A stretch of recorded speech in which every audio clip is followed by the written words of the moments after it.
Di tengah kobaran api perang salib, di antara para kesatria lapis baja dan para sultan yang legendaris, ada satu figur yang berdiri melampaui mitos. Bukan karena kekuatan fisiknya yang tak tertandingi, tapi justru karena kerapuhannya yang luar biasa. Ia adalah seorang raja yang tubuhnya membusuk saat ia masih hidup. Seorang komandan yang harus ditandu ke medan perang karena kakinya tak lagi bisa menopang. Seorang penguasa yang wajahnya tersembunyi dari dunia di balik topeng logam yang dingin. Namun, pada tahun 1177, raja remaja yang sekarat ini dengan sisa-sisa pasukannya melakukan hal yang mustahil.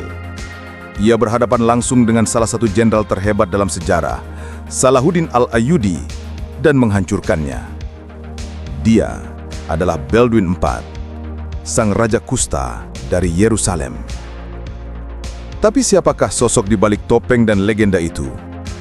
Bagaimana seorang anak laki-laki yang diramalkan akan mati muda justru menjadi tembok terakhir yang melindungi Yerusalem? Dan seberapa jauhkah Hollywood memutarbalikkan kisah nyatanya demi sebuah drama sinematik? Bersama Lensa Arsip, kita akan menelusuri kisah hidupnya yang tragis dan penuh paradoks, mendekonstruksi karakternya dalam film Kingdom of Heaven untuk memisahkan fakta dari fiksi. Dan kita akan memahami mengapa kota yang ia pertahankan dengan nyawanya itu terus menjadi pusat konflik hingga hari ini.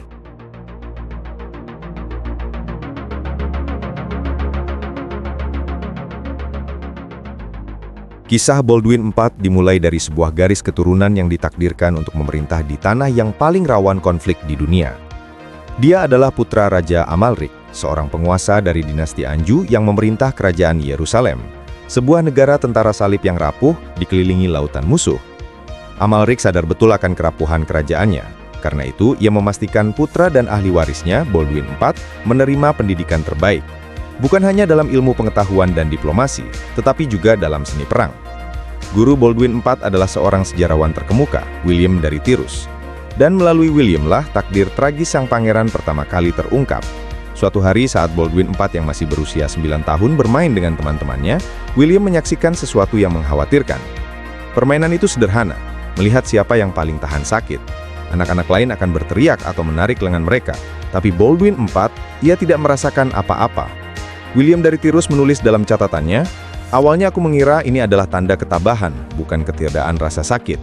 Namun saat ia menekan lebih dalam, ia menyadari kebenaran yang mengerikan. Lengan kanan sang pangeran telah mati rasa." Diagnosisnya adalah sebuah kutukan, kusta. Di Eropa penderitanya akan diasingkan. Namun di Outremer, penyakit ini dipandang sedikit berbeda. Sebagian berkat Ordo Saint Lazarus, sebuah ordo militer yang terdiri dari para kesatria penderita kusta. Namun untuk seorang raja, ini adalah vonis mati bagi legitimasinya. Mengetahui waktu putranya terbatas, Amalrik menyusun strategi suksesi yang cermat. Ia menunjuk wali dan penasehat untuk mendampingi Baldwin IV. Pada tahun 1174, Amalrik wafat. Dan di usia 13 tahun dengan penyakit yang menggerogoti tubuhnya secara perlahan, Baldwin IV dinobatkan menjadi Raja Yerusalem.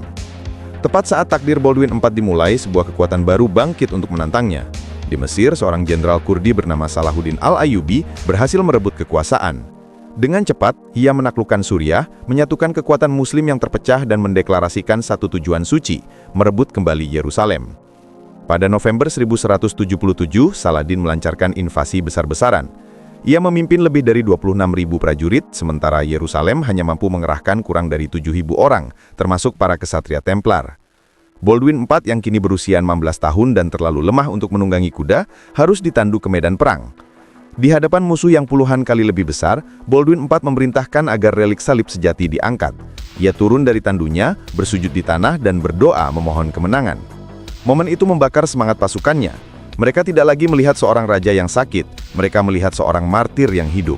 Dengan Baldwin IV memimpin secara pribadi, pasukan salib melancarkan serangan bunuh diri. Kavaleri berat mereka menghantam pusat pasukan Ayyubiyah yang lengah. Kepanikan menyebar. Pasukan Saladin yang mengira kemenangan sudah di tangan, pecah dan melarikan diri. Pertempuran Mount Gisart menjadi salah satu kekalahan paling memalukan bagi Saladin dan kemenangan paling gemilang bagi sang raja kusta. Namun kemenangan di Mount Gisart tidak menghentikan dua perang lain yang dilancarkan Baldwin IV. Perang melawan penyakitnya dan perang melawan musuh di istananya sendiri. Seiring waktu, kustanya semakin parah. Ia kehilangan penglihatannya dan kedua tangan serta kakinya lumpuh total. Otoritasnya terkikis, faksi-faksi di istana mulai bertarung memperebutkan kekuasaan. Mereka melihat raja mereka sebagai mayat hidup dan sibuk merencanakan masa depan tanpa dirinya. Baldwin IV harus berjuang keras bukan hanya untuk memerintah, tapi sekedar untuk didengarkan. Sebagai wasiat terakhirnya, Baldwin IV mencoba mengamankan masa depan kerajaan. Ia menobatkan keponakannya yang masih kecil, Baldwin V, sebagai rekan raja. Ini adalah manuver politik putus asa untuk mencegah saudara iparnya yang ia benci, Guy de Lusignan, merebut tahta. Tapi takdir sekali lagi kejam. Baldwin IV wafat pada tahun 1185 di usia 24 tahun. Hanya setahun kemudian, Baldwin V yang masih kecil juga meninggal secara misterius. Wasiat sang Raja Kusta telah gagal. Kekosongan kekuasaan dimanfaatkan oleh saudaranya, Sibilla dan suaminya. Mereka melakukan kudeta, merebut tahta Yerusalem, dan dengan cepat membawa kerajaan menuju pertempuran yang akan menghancurkan segalanya. Pertempuran Hattin.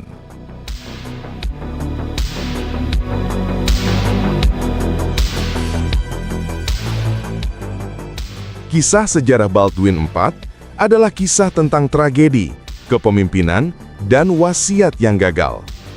Tapi, bagi jutaan orang di seluruh dunia, citra pertama yang muncul saat mendengar namanya bukanlah dari manuskrip kuno, melainkan dari sini. Disutradarai oleh Ridley Scott, Kingdom of Heaven memperkenalkan kembali sang Raja Kusta kepada audiens modern. Namun, film ini bukanlah sebuah dokumenter.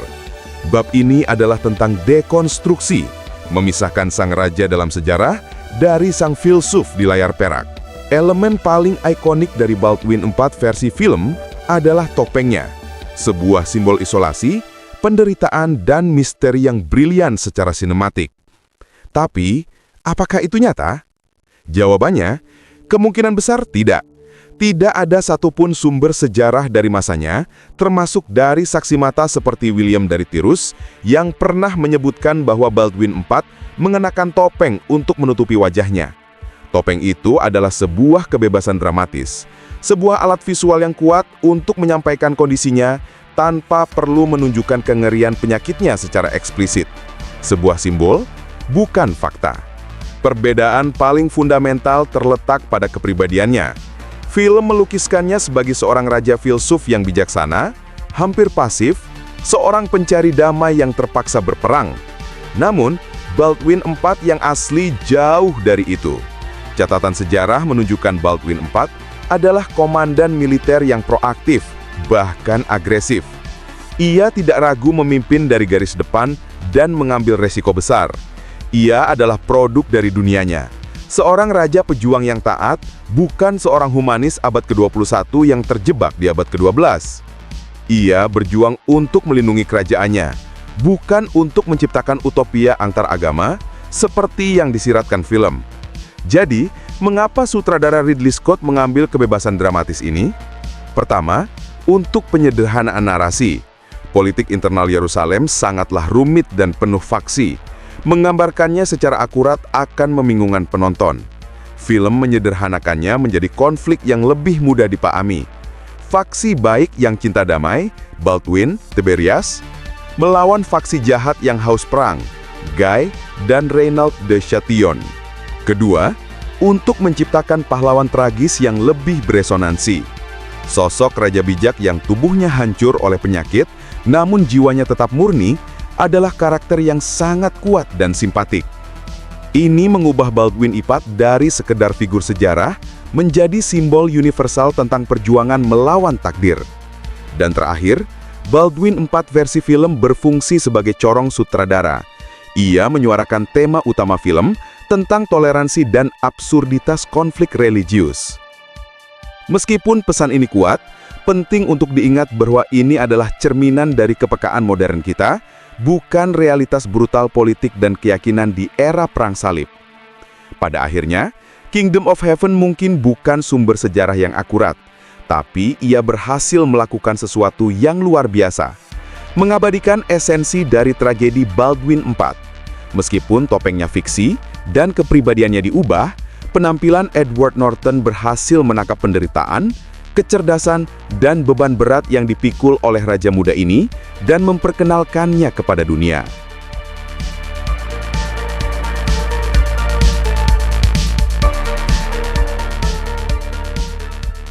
Kita telah membedah sang raja dan legendanya.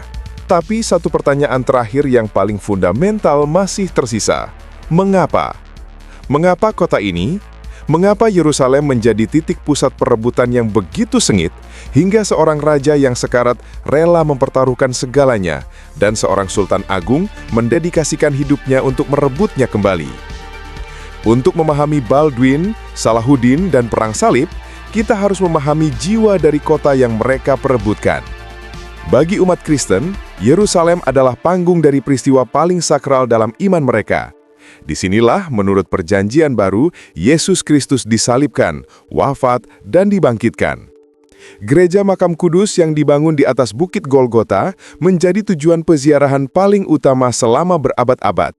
Menguasai Yerusalem berarti melindungi akses ke akar spiritualitas Kristen.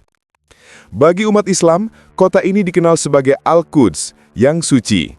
Ia adalah kota suci ketiga setelah Mekah dan Madinah. Dari sinilah, menurut Al-Quran, Nabi Muhammad SAW melakukan perjalanan malam ajaibnya, Isra Mi'raj, naik ke surga dari batu pijakan yang kini dinaungi oleh Kubah Syuhroh. Yerusalem juga merupakan titik temu, sebuah tanah suci yang sama-sama diklaim oleh dua iman terbesar di dunia. Inilah yang menjadikannya hadiah paling berharga, sekaligus sumber konflik yang tak berkesudahan. Sejarah perebutan kota ini sudah berlangsung jauh sebelum Baldwin lahir. Pada tahun 637 Masehi, Khalifah Umar bin Khattab menaklukkan Yerusalem dari Kekaisaran Bizantium.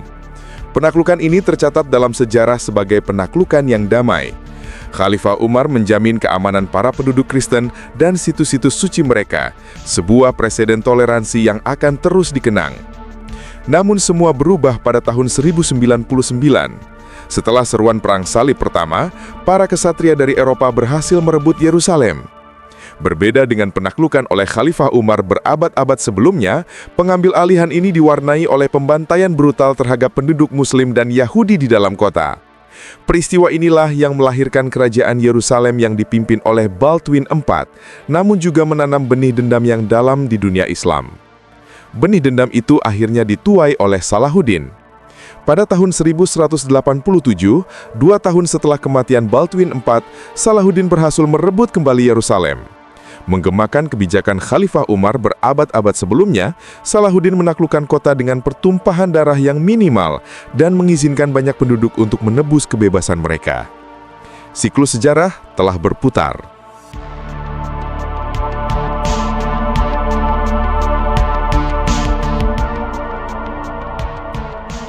Kisah Baldwin IV, Sang Raja Kusta, adalah sebuah bab yang singkat namun menyala terang dalam sejarah ribuan tahun perebutan Yerusalem. Perang personalnya melawan penyakit dan perpecahan adalah cerminan kecil dari konflik yang jauh lebih besar, perang antar peradaban, iman, dan klaim atas tanah suci. Dia bukanlah raja filsuf seperti di film, tapi seorang pejuang tangguh yang berhasil menahan gelombang takdir untuk sesaat.